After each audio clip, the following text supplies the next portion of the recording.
Quand j'étais jeune médecin, la majorité des cancers étaient condamnés à une issue fatale. Aujourd'hui, je suis fier de voir que plus de 2/3 des cancers sont guéris.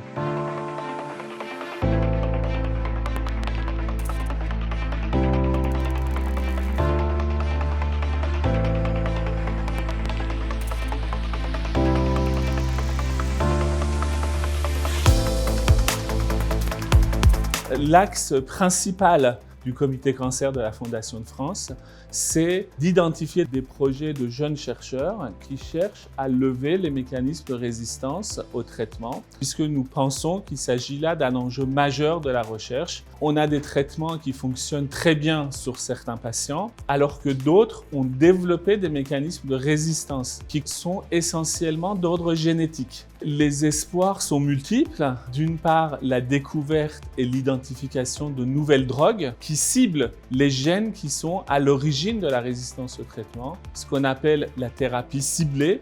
L'autre avancée majeure, c'est évidemment le développement d'immunothérapie, c'est-à-dire le développement de cellules tueuses de tumeurs qui sont capables d'aller reconnaître de manière spécifique ces cellules tumorales et, à l'aide du système immunitaire, de les détruire. À titre d'exemple, nous avons soutenu plusieurs dossiers qui focus sur un cancer particulièrement redoutable qui sont les glioblastomes de l'enfant, des tumeurs cérébrales de l'enfant, en identifiant des marqueurs, des biomarqueurs de résistance au traitement, et nous avons bon espoir que nos efforts vont aboutir dans une échéance de quelques années.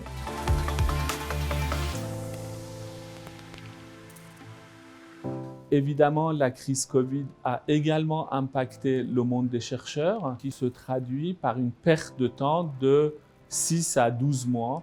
Et beaucoup de jeunes chercheurs se retrouvent en difficulté pour mener à bien leurs travaux. La recherche en France est essentiellement académique et soutenue par l'État. Et comme les ressources sont en régression ces dernières années, l'aide caritative que la Fondation de France a pu apporter à la recherche a été déterminant puisque ça a permis de soutenir et d'accélérer l'effort de recherche dans un contexte où les investissements et le coût de la recherche subissent une progression exponentielle.